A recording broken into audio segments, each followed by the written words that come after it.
आपका हमारी इस खास पेशकश आपके मुद्दे में। मैं हूं आपके साथ गीतू चौहान। बात करेंगे मध्य प्रदेश की। एनआईए देश के कई राज्यों में छापेमारी कर पीएफआई के 100 से ज्यादा सदस्यों को गिरफ्तार कर चुकी है। मध्य प्रदेश में भी पीएफआई के 4 सदस्यों की गिरफ्तारी हुई है, जिनसे लगातार पूछताछ जारी है।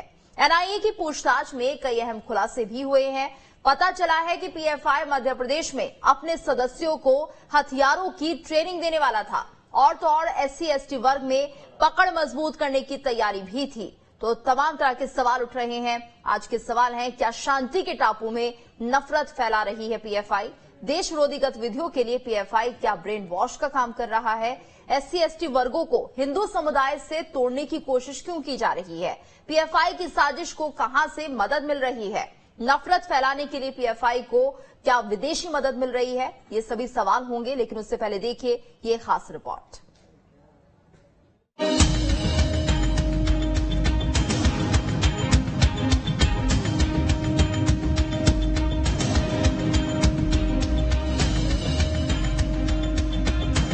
एनआईए के पॉपुलर फ्रंट ऑफ इंडिया यानी कि पीएफआई पर छापों के बाद जांच जैसे जैसे आगे बढ़ रही है, एक के बाद एक चौंकाने वाले खुलासे हो रहे हैं।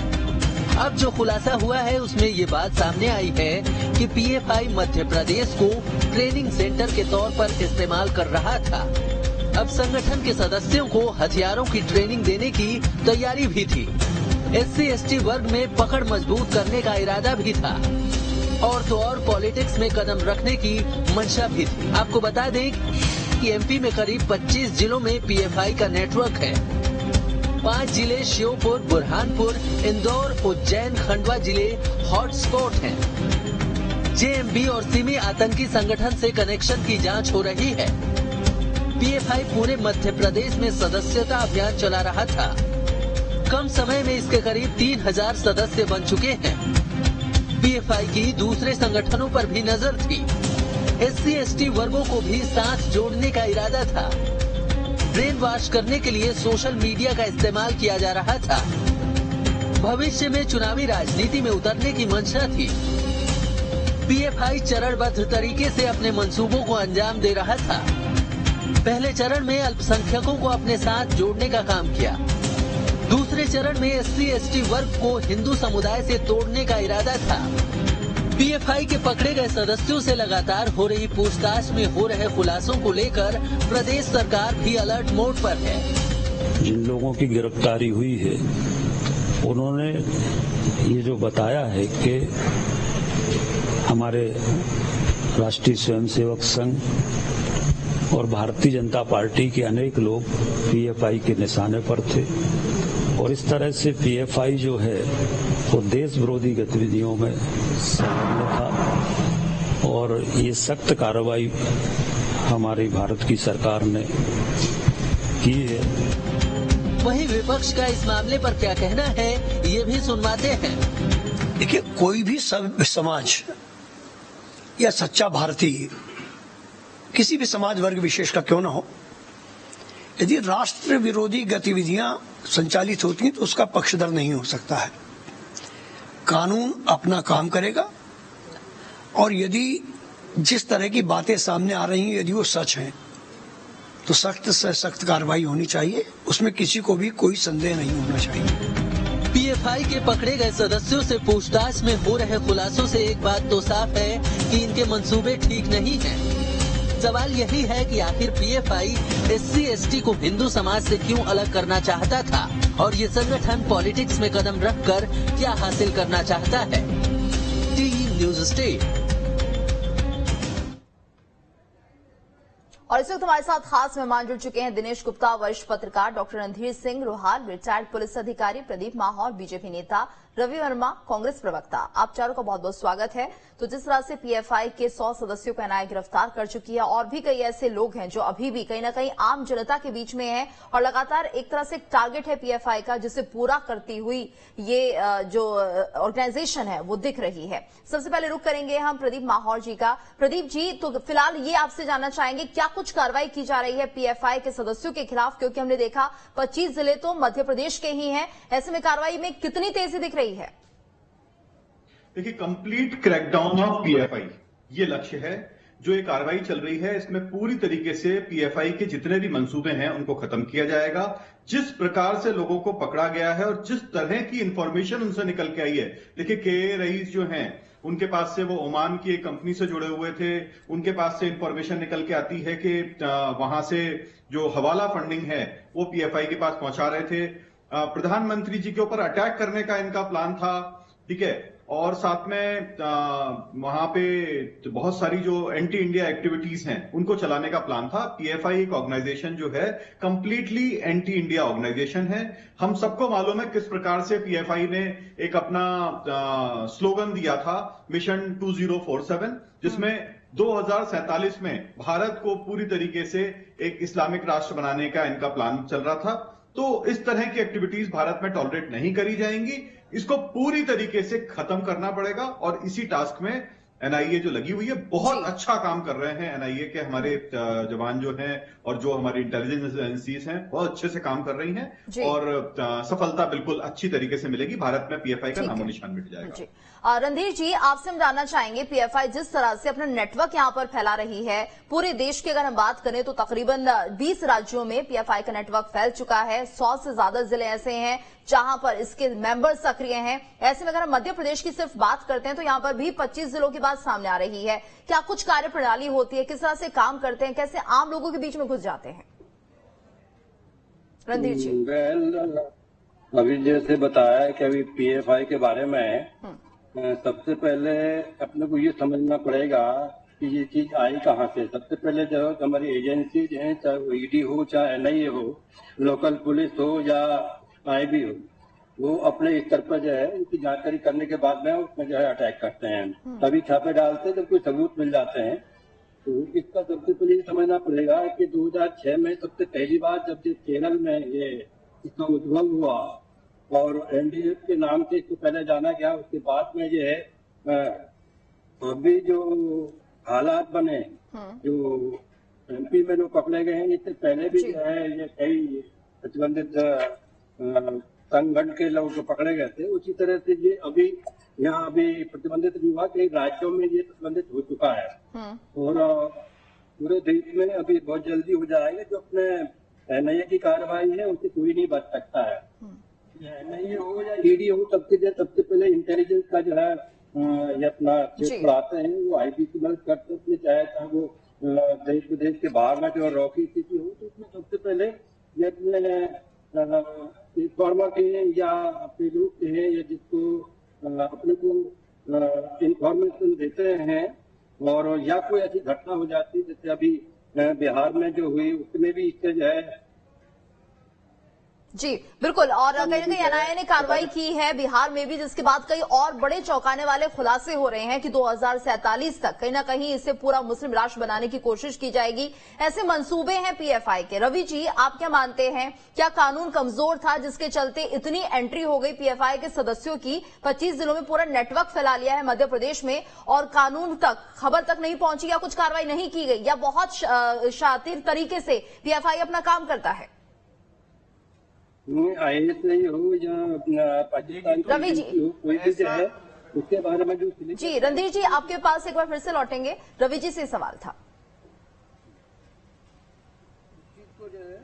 जी गीतू जी, इससे ज्यादा शर्म की बात कोई और हो नहीं सकती है कि मध्य प्रदेश में 18 वर्ष से जो है भारतीय जनता पार्टी की सरकार है, शिवराज जी मुख्यमंत्री हैं, लेकिन आप देखेंगे कि इस तरह की खबरें जो प्रदेश को, जनमानस को विचलित करती हैं और चिंता में डालती हैं कि 25 जिलों में जैसा आपके मुताबिक कि नेटवर्क खड़ा कर लिया गया, तो ये सरकार क्या कर रही है? अब तक क्यों बैन नहीं लगाया गया है? केवल इस तरह की शोशेबाजी, दिखावेबाजी करके सरकार क्या जताना चाहती है? आज 15 वर्षों में, 16 वर्षों में क्यों इस जो है पीएफआई पर बैन क्यों नहीं लगाया गया है?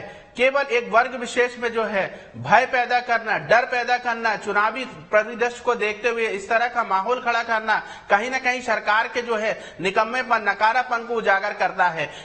कोई भी व्यक्ति, कोई भी संगठन जो समाज में इस तरह की बेमनस्ता फैलाता है, आतंकवाद को जन्म देता है, ऐसे व्यक्ति का सभ्य समाज में, ऐसे संगठन का कोई स्थान नहीं होता है। मैं इसकी कड़े जोर से जो है विरोध करता हूं, निंदा करता हूं कि ऐसे संगठन का कोई स्थान इस देश में नहीं होना चाहिए। लेकिन ये कहीं ना कहीं सरकार का फेल्योर है कि आज मध्य प्रदेश में जो खबर आ रही है कि ये संगठन 25 जिलों में अपना विस्तार कर चुका है, तो ये सरकार का नकारापन है कि इस तरह के आज हालात मध्य प्रदेश में पैदा हो चुके हैं और इस तरह की आज गिरफ्तारियां पैदा हो चुकी है। आखिर जो है ये सरकार मध्य प्रदेश को कहां ले जाना चाहती है? जी बिल्कुल। दिनेश जी, क्या धर्म के नाम पर पीएफआई बांटने की कोशिश कर रहा है और उस काम में सफल भी हो रहा है, क्या कहेंगे? सफल तो सिमी भी नहीं हुआ था और कोशिश तो करते रहते हैं। आप देखिए 1947 से जब हमारे देश का इतिहास ही जो है धर्म के आधार पर है, तो कहीं ना हम ये देखते ना बार बार पड़ोसी देश से कोई ना कोई एक्टिविटी चलती है, टेररिज्म एक्टिविटी चलती रहती है, तो लगातार हम देख रहे कर ही रहे हैं और एजेंसियां हैं वो अपना काम कर रही हैं। सिमी के प्रतिबंध के बाद जो है नए रूप में हमने देखा है कि अलग अलग संगठन आए और हाल ही में जब ये पीएफआई को लेके बहुत तेजी से नाम था वो जब दिल्ली में दंगे हुए थे कि दिल्ली के दंगे में उनका हाथ है और ये जांच तभी से चल रही है। ऐसा नहीं कि छापे अचानक कोई उनको ख्याल आए और छापे मार लिए और छापे मारने के लिए जैसा रोहल जी ने बताया कि वो एक जो है प्राइमरी एविडेंस तो देखते ही हैं, फिर आगे जो नहीं तो दिनेश जी ये माना जाए ना कि जो पीएफआई का नेटवर्क था वो बहुत ही शातिर तरीके से फैलाया गया है, सामने कुछ और दिखाया गया है कि आप जो अल्पसंख्यक हैं उनके हितैषी हैं, लेकिन अंदर ही अंदर काम कुछ और हो रहा है। ये इस तरह के जो भी ऑपरेशन होते हैं इसे आप जो है जब एक समुदाय के लोग होते हैं जो उनके बीच में मिक्स होकर ही काम करते हैं, वो कोई खुलकर तो इस तरह की कोई भी घटनाएं वो नहीं होती है।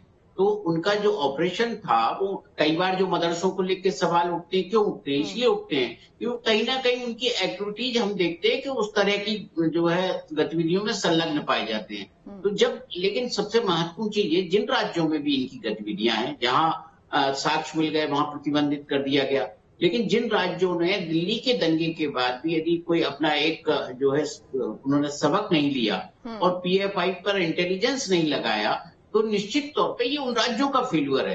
एनआईए जब कार्रवाई कर रही है, यहाँ से पकड़ के ले जा रही है, ये तो हमारे यहाँ पहले ही कार्रवाई करके जिस तरह से हमने सिमी पर प्रतिबंध लगाया था उसी तरह से यदि इसको ठीक से इन्वेस्टिगेट करके इनका इंटेलिजेंस इनपुट लेके प्रतिबंध लगा देते तो शायद जो है अभी बहुत सारे जो मध्य प्रदेश में जो लोग पकड़े जा रहे हैं वो उन पर और भी सख्त कार्रवाई हो सकती। जी डॉक्टर रणधीर जी, आपसे हम जानना चाहेंगे क्योंकि कहीं ना कहीं आपने इन पीएफआई जैसे ऑर्गेनाइजेशन की कार्यप्रणाली को समझा होगा, किस तरह से इन्हें हथियार मिलते हैं और क्या उस पर कहीं ना कहीं इन्हें कोई रोकथाम नहीं होती, किस तरह से इतनी तादाद में इनके पास हथियार पहुंच जाते हैं जिससे कि आम लोगों के बीच में भी होते हैं और पता नहीं चलता।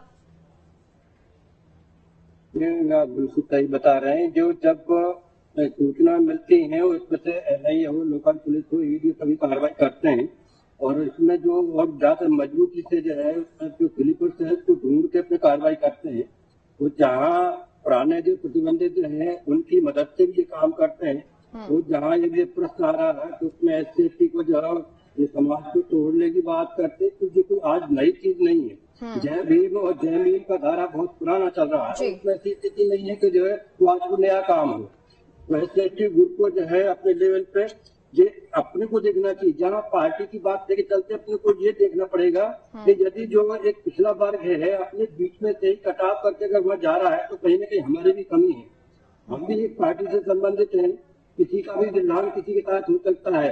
जो राष्ट्रवादी संगठन है जैसे राष्ट्र निर्माण पार्टी है वो इस तरह से देखती है कि इस चीज को जो है अपने को लेना है कि जो अपने पिछड़े लोग हैं जो आज टूट के वहां जाना चाहते हैं, वो जो जय भीम के नारा लगाने लगे हैं जय भीम से, तो इस चीज को कहीं ना कहीं जो है अपना फेलोर है तो अपने को उसे जोड़ना होगा।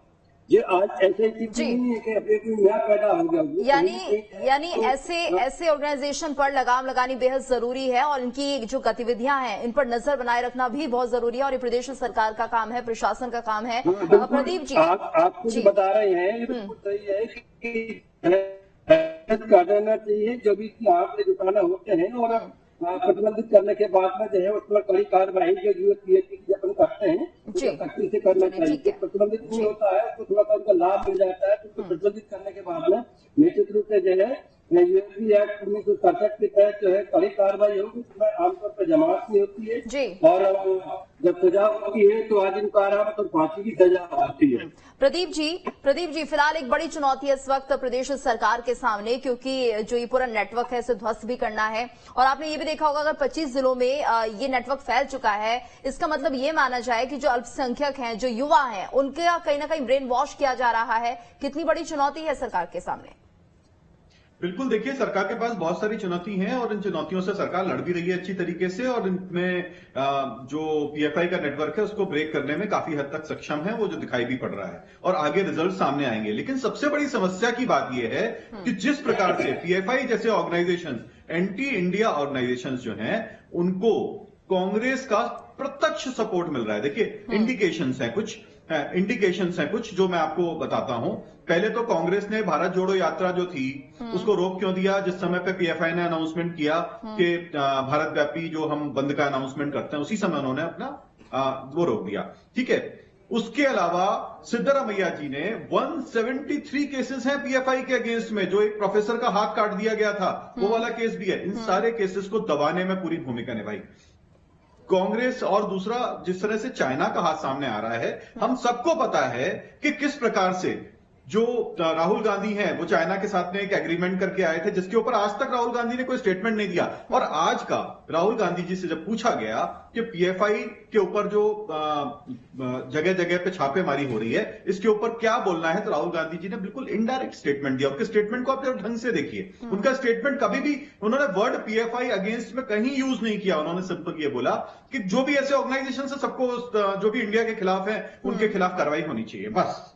इसके अलावा पीएफआई जो है अगर ऐसी एक्टिविटी कर रहा है, खुल के नहीं बोल सकते थे क्या समस्या थी? पीएफआई से कोई बहुत बड़े लिंक है क्या? सामने दिखाई पड़ता है, प्रत्यक्ष दिखाई पड़ता है। अगर कोई आंखें बंद कर ले तो वो बात अलग है। जी रवि जी, क्या ये बात सच है? क्या कांग्रेस बचना चाहती है पीएफआई के मुद्दे से, या कुछ बयान नहीं देना चाहते राहुल गांधी? गीतू जी, दरअसल जिस बयान की प्रदीप जी चर्चा कर रहे हैं, प्रदीप जी जो हैं पूर्ण रूप से असत्य बयानबाजी कर रहे हैं, क्योंकि राहुल जी ने पहले ही दिन से स्पष्ट तौर पर जो है पीएफआई का नाम लेकर, मैं पुनः कह रहा हूं, पीएफआई जैसे संगठन का नाम लेकर कहा है कि इस तरह के संगठन का इस देश में कोई स्थान नहीं है। प्रदीप जी शायद अध्ययन करके नहीं आए हैं, उन्होंने कहा है कि इस तरह के संगठन पर पूर्ण रूप से जो है बैन लगना चाहिए, जिससे देश का भाईचारा बिगड़ता है। वो भारत जोड़ो यात्रा के संबंध में बात कर रहे हैं, पूर्ण रूप से असत्य बयान दे रहे हैं। राहुल जी की यात्रा जिस दिन से चालू हुई है, हफ्ते में एक दिन का ब्रेक लिया जाता है, जो 15 सितंबर को भी था और नेक्स्ट जो बीते हुए दिन भी था। इस तरह से जो है कहीं का जो है किसी बात को जोड़ देना और भ्रम फैलाना, षड्यंत्र करना ही एकमात्र चेहरा है भारतीय जनता पार्टी का, क्योंकि ये झूठ के लोग हैं, ये झूठे लोग हैं, झूठ पर सवार होकर राजनीति करते हैं। प्रदीप जी जो है केवल झूठ की कश्ती से समुद्र को पार करना चाहते हैं। प्रदीप जी, इस तरह के जो आपके मंसूबे हैं, जो षड्यंत्र है, वो कभी जो है कामयाब नहीं होंगे। अरे सच के साथ बात करिए, अगर कोई फैक्ट है तो फैक्ट के साथ बात करिए, केवल झूठ बोलना, आपके पास अगर कोई सच नहीं है तो इधर उधर की बातें करके जनता को मत बरगला रही है। हमारी यात्रा का पहले ही दिन से उद्देश्य था भारत जोड़ो। आज जो है पेट में मरोड़े उन्हीं लोगों के लिए पेट में उड़ रही हैं जो भारत तोड़ना चाहते हैं, जिनके कलीग, जिनके नेता जो है बच्चे, एक 5 साल की बच्ची के कपड़ों से जो है निशानदेही करते हैं। तो ये जो भारत तोड़ने वाले लोग हैं, टुकड़े टुकड़े गैंग के लोग हैं, ये भारत तोड़ने के हमेशा से पक्ष कर रहे हैं। आज भारत जोड़ो यात्रा से इनके पेट में इतना दर्द हो रहा है कि ये पीएफआई से जोड़ते हैं। बहुत ही शर्म की बात है, क्योंकि देश में जब पहली घटना हुई थी आजाद भारत में, जब बापू की हत्या की थी, तब परम श्रद्धेय जो है डॉक्टर जो है सरदार वल्लभ भाई पटेल ने एक संगठन पे जो है प्रतिबंध लगाया था। मध्य प्रदेश में जब सिम्मी के लोगों ने आतंक का जब सर उठा था, तब दिग्विजय सिंह जी ने उस संगठन पे प्रतिबंध लगाया था और उनका सर कुचलने का काम कर दिया था। लेकिन आज भारतीय जनता पार्टी की सरकार नहीं, तो आपको लगता है कि बीजेपी ऐसा नहीं कर रही है? क्या कर रही है कि मध्य प्रदेश के 25 जिलों में जो है ये अपना विस्तार कर लेते हैं। ऐसी भारत जोड़ो यात्रा है, भारत के टुकड़े होंगे, वो लोग इनके साथ में चलते हैं, साफ नजर आता है। देखिए पूरा भारत जानता है कि कौन जो है पीएफआई का साथ दे रहा है। टुकड़े टुकड़े गैंग के जितने लोग हैं, एक जो कोई साथ हो तो पेश करिए, इस तरह की झूठी बयानबाजी मत करिए। की झूठी बयानबाजी भाई बिल्कुल प्रत्यक्ष है। कन्हैया कुमार किसके साथ में है? निश्चित तौर पर आप झूठी बयानबाजी कर रहे हैं। कन्हैया कुमार किसके साथ में है कि नहीं है? हाँ या ना जवाब दीजिए। कन्हैया कुमार ने भारत तेरे टुकड़े होंगे बयान दिया था कि नहीं दिया था? अगर जांच कर पाई। चलिए ये स्थिति नहीं बननी चाहिए, ये स्थिति नहीं बननी चाहिए, इस पूरे मामले में राजनीति नहीं होनी चाहिए। दिनेश जी, आप क्या मानते हैं? विदेशी फंडिंग भी हो रही है और शायद जो माहौल इस वक्त देश में है उसका फायदा उठाने की कोशिश पीएफआई उसका फायदा उठाने की कोशिश कर सकता है। कौन है टुकड़े? जी दिनेश, कौन है? नाम बताइए। देखिए, पीएफआई नाम बताइए। कोई भी चीज फायदा उठाने की कोशिश कब करता है? जब आप हमारे यहाँ कोई जिस तरह का माहौल उनको लगता है कि हम यहाँ आसानी से फायदा उठा सकते हैं, इसलिए उठाने की कोशिश करते हैं। तो आपके लिए आवश्यक क्या है? आप अपने देश के भीतर ऐसा माहौल ना बनाए कि आप उनको ये जो है कोई भी अपनी गतिविधियों को बढ़ाने के लिए कोई मौका मिले। यदि ये जो है बार बार यदि ये बात उठेगी या सुरक्षा की बात उठती है तो बहुत सारी चीजें होती है, कोई ना कोई तो भड़का रहा होता है ना चीजों को। अन्यथा जो है किसी भी देश में हम देख रहे हैं कि लगातार 1947 से कुछ ना कुछ इस देश में घट रहा है, तो कोई ना कोई है लोग, मतलब आज तक हालात सामान्य नहीं हुए हैं। तो अलग अलग रूप में अलग अलग लोग आते हैं, लेकिन इसको हम राजनीतिक चश्मे से नहीं देख सकते हर चीज को, क्योंकि कभी कांग्रेस रही, कभी वाजपेयी जी की सरकार रही, आज मोदी जी की सरकार है, अलग अलग सरकारें रहती है। ये सबकी समस्या है। कोई भी सरकार वो अपने देश में अस्थिरता पैदा नहीं करती है, तो हर सरकार चाहती है कि उसके यहाँ शांति बने और लोगों पर एक्शन हो। आप देखिए ना कि लगातार जो है पीएफआई को लेकर अलग अलग घटनाएं सामने आई, राजस्थान में भी घटना सामने आई। तो जब कोई ना कोई एक तो रिएक्शनरी घटनाएं होती है और बाकी जो होती है अपने, यदि आप इसे पॉलिटिकल एंगल से देखेंगे कि वो एससी और एसटी लोगों को साथ लेना चाहते हैं, तो फिर कहीं ना कहीं ये ऐसा लगता है कि वो राजनीतिक भागीदारी अपनी बढ़ा रहे हैं। तो राजनीतिक भागीदारी जब बढ़ा रहे होंगे तो फिर जब खुद एक पॉलिटिकल पार्टी के रूप में होंगे तो किसके सपोर्ट के साथ होंगे? पीएफआई का मकसद ही यही है कि देश को बांटा जाए और यहाँ पर धर्म के नाम पर बांटा जाए, जाति के नाम पर बांटा जाए, लेकिन कहीं ना कहीं ये देशवासियों को समझना होगा, पॉलिटिकल पार्टीज को समझना होगा किस तरह के संगठन को मजबूती ना मिलने दें और तुरंत इनका खात्मा किया जाए। बहुत बहुत शुक्रिया आप सभी का हमारे साथ इस चर्चा में जुड़ने के लिए। और इसी के साथ इस खास पेशकश में इतना ही।